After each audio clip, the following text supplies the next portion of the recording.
আজ আমি আপনাদেরকে দারুণ মজার একটা রেসিপি দেখাবো। আর এই মজার রেসিপিটা আমার কাছে ছোট থেকে এতটাই ফেভারিট, আমি এখনও পর্যন্ত পোস্তটা আমি খুবই পরিমাণ মতো সত্যিকারের পোস্তটা আমি খাই। পোস্তটা আমার হচ্ছে ছোট্ট থেকে ফেভারিট একটা তরকারি।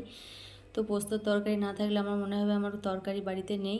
তো আমি এখানে 300 গ্রাম আলু দিয়েছি আর দুটো পেঁয়াজ দিয়েছি। পেঁয়াজ দিয়ে সর্ষের তেল দিয়েছি, একটু মতো সর্ষের তেল দিয়েছি। দেওয়ার পর নুন দিয়ে ভালোভাবে সেদ্ধ করে নিয়েছি। সেদ্ধ করে নিয়ে আপনার পোস্ত ছিল 50 গ্রাম, কিছু কাঁচা জিরে দিয়েছি, কটা শুকনো লঙ্কা দিয়েছি, একটা পেস্ট বানিয়ে নিলাম। বানানোর পরে আলুটা যেই গলে গিয়েছে আমি পোস্তটা কিন্তু অ্যাড করলাম। তার মাঝে আমি এখানে 3টে ডিম আমি দিয়ে দিলাম বাটির মধ্যে। ওদিকে আমি কিন্তু কড়া বসিয়ে দিয়েছি। তো ভালোভাবে ডিমটা ফাটিয়ে নিতে হবে সামান্য নুন দিয়ে। আর তেলটা যখন কাঁচা তেলটার গন্ধটা যতক্ষণ না যাবে ডিমটা কিন্তু কোনো জিনিসই অ্যাড করা যাবে না, কারণ কাঁচা তেলের গন্ধটা খুবই লাগে। তো যখনই ধোঁয়া উঠবে, তেলটা যখনই ধোঁয়া উঠতে শুরু করবে তখনই জানবো যে হ্যাঁ আমাদের তেলটা কমপ্লিট হয়ে গিয়েছে, তেলের গন্ধটা চলে গিয়েছে।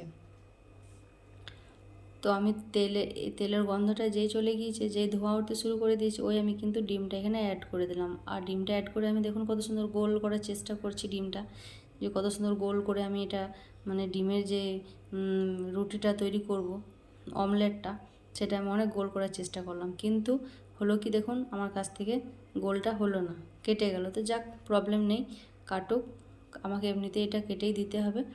তো এইভাবে করে আমি 4 পিস করে নিলাম। তো 4 পিস করে নেওয়ার পর ভালোভাবে কিন্তু ডিমটা ভেজে নিতে হবে। ডিমটা ভালোভাবে না ভাজলে যেন কাঁচাটা না থাকে, ডিমের ভিতরে অনেক সময় দেখেন যে কাঁচা ভাবটা থেকে গিয়েছে, ডিমটা ভালোভাবে ভাজা হয়নি, সেটা কিন্তু করলে হবে না, তাহলে কিন্তু ভালো লাগবে না। ডিমটা তরকারিটা কিন্তু পুরো আলাদা টাইপের লাগবে খেতে, একটা আঁশটানি গন্ধ লাগবে। আর এইভাবে ডিমটা যদি ভালোভাবে ভেজে নিন তেল দিয়ে, তাহলে কিন্তু এই আঁশটানি গন্ধটা লাগবে না। তো আমি ভালোভাবে ডিমটা ভেজে নিচ্ছি এখানে।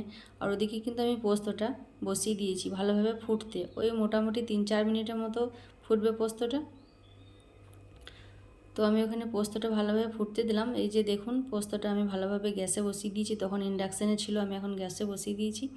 তো আমার ভালোভাবে পোস্তটা ফুটে গিয়েছে। ফুটে যাওয়ার পর আমি ডিমগুলো অ্যাড করে দেবো। আর আমার এই ডিম দিয়ে আলু পোস্তটা কেমন হয়েছে আর কার কার ফেভারিট এই খাবারটা, প্লিজ আমাকে কমেন্ট করে জানাবেন। আর পাশে থাকার অনুরোধ থাকলো, আর কে কোথায় থেকে দেখছেন সেটা আমাকে একবার জানাবেন। আর আমার রান্নাটা কেমন হয়েছে এটা আমাকে একবার বলবেন যে হ্যাঁ আমার রান্নাটা কেমন হয়েছে। তো কমপ্লিট আপনাদেরকে ফাইনালি দেখিয়ে দিচ্ছি। এই যে দেখুন কেমন হয়েছে রান্নাটা আমার।